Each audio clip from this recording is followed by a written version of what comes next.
Good morning India. आप कहते हैं सर परमात्मा मेरे साथ है, फिर सुसाइड क्यों करते हैं लोग? बहुत अच्छा सवाल है।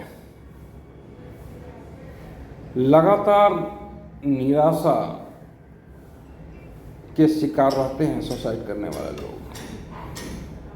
लगातार असफलता मिलने से अंदर से हिल जाते हैं, अपने आप से विश्वास उठ जाते हैं। जब इंसान का विश्वास अपने आप से उठ जाए या अपनी नज़रों से गिर जाए तो उस स्थिति में उसे कोई नहीं उठा सकता है। फाइट वही कर सकता है जिसका विश्वास अपने आप से न खोए, जो अपने नज़रों से न गिरे।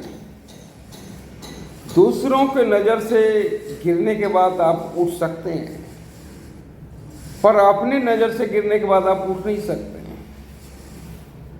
अक्सर सुसाइड करने वाला लोग खुद पर क्लेम करते हैं कि हमारी जैसा नालायक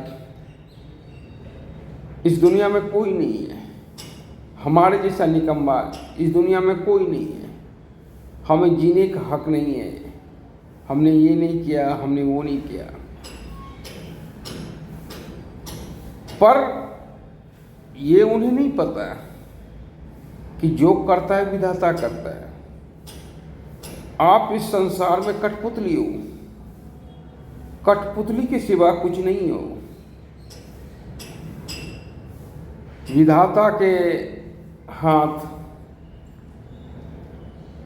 सब कुछ होता है। पांडव के साथ भगवान श्री कृष्ण स्वयं थे, फिर भी द्रौपदी का चीरहरण हुआ भरी राजसभा में। वो दूसरी बात है कि भगवान श्री कृष्ण ने द्रौपदी के चीरहरण में द्रौपदी को लज्जित होने से बचाया। पर चीरहरण हुआ भगवान के होते हुए भी पांडव के पक्ष से अभिमन्यु मारा गया, और भगवान चाहते तो महाभारत युद्ध ही नहीं होता। भगवान चाहते तो युधिष्ठिर वैसे ही हस्तिनापुर का राजा हो जाता, पर भगवान ने ऐसा कुछ नहीं किया, क्योंकि भगवान भी दिखाना चाहते थे कि कर्म के द्वारा ही सब कुछ अर्जित किया जा सकता है। इस संसार में कोई भी चीज कर्म से ही हासिल किया जा सकता है, किसी के दया पात्र पे बनकर हासिल नहीं किया जा सकता है। तो ईश्वर भी यही दिखाता है। अगर विकट परिस्थिति में भी जो इंसान नहीं टूटता है, वो इंसान उस परिस्थिति से भी निकल जाता है।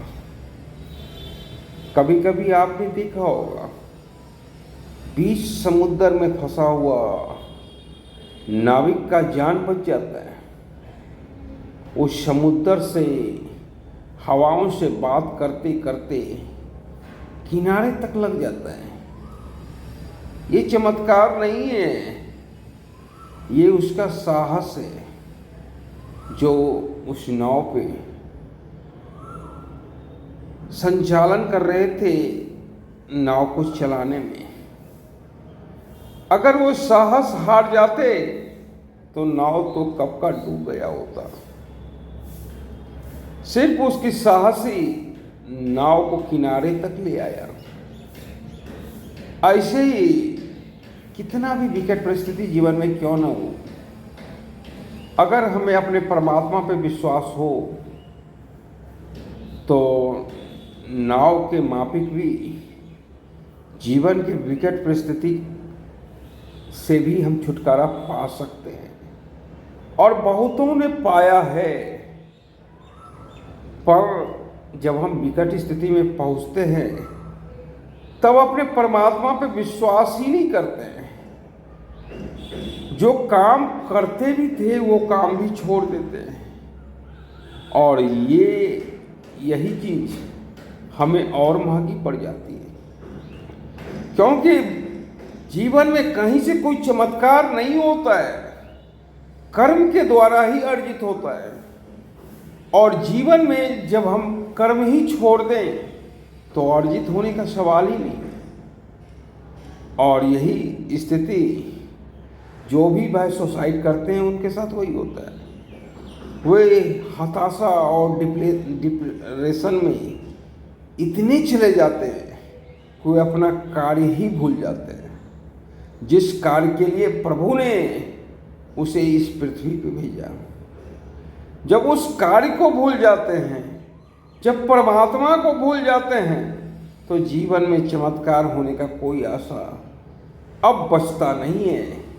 अब उनके पास एक ही रास्ता बचता है जीवन का दान करने का।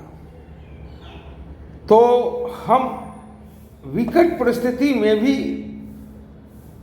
अगर परमात्मा को याद करें और अपना कार्य करते रहें तो विकट परिस्थिति से निकल सकते हैं।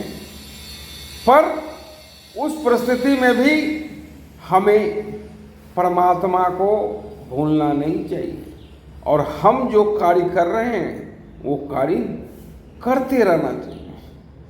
और ऐसे करने वाले लोग बहुत इस संसार में बहुतों ग्रेट होते हैं, बहुत बड़े लीडर होते हैं। हमारे क्रिकेटर विराट कोहली जब इंग्लैंड खेलने गए थे, पता चला कि उनका पिताजी का देहांत हो गया और सुबह उन्हें खेलना था। कोच से पूछे कि हम खेलना चाहते हैं। कोच बोले कि तुम्हारी इच्छा है, अगर खेलना चाहते हो तो खेलो, ये बहुत अच्छी बात है। और उस पारी को खेल के गए और उस पारी में उन्होंने शतक लगाया। हमारे सरदार वल्लभ भाई पटेल केस लड़ रहे थे और उस दरमियान उनके कान में कोई बोला कि आपकी पत्नी गुजर गई है। पर जब तक केस चलता रहा तब तक पटेल हिले नहीं। 4 घंटा बाद अपने पत्नी के दाह संस्कार के लिए चले और वो व्यक्ति आश्चर्यचकित रह गया जब सरदार पटेल से पूछा कि इतनी इमरजेंसी बात हमने आपको बताए और आप केस लड़ते रहे। सरदार पटेल ने बोला वो तो कब का हमें छोड़ के चली गई, अगर हम चले जाते तो ये केस भी हमें छोड़ के चले जाते। तो विकट परिस्थिति में भी जो जूझते रहता है वो बहुत बड़ा सितारा होता है। तो हमें अगर विकट परिस्थिति में जूझने का, संघर्ष करने का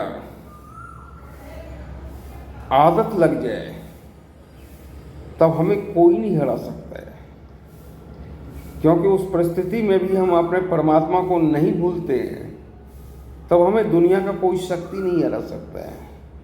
पर होता ये है कि जैसे ही जीवन में विकट परिस्थिति होता है वैसे ही हम परमात्मा को भूल जाते हैं, अपने कार्य को भूल जाते हैं। और जब परमात्मा को भूल जाते हैं, अपने कार्य को भूल जाते हैं, तब इस जीवन में कभी चमत्कार किसी के लिए नहीं हुआ है तो मेरे लिए क्या होगा। और उस स्थिति में और हम हतोत्साहित हो जाते हैं और अपने आप को दाइंड कर लेते हैं। जय हिंद।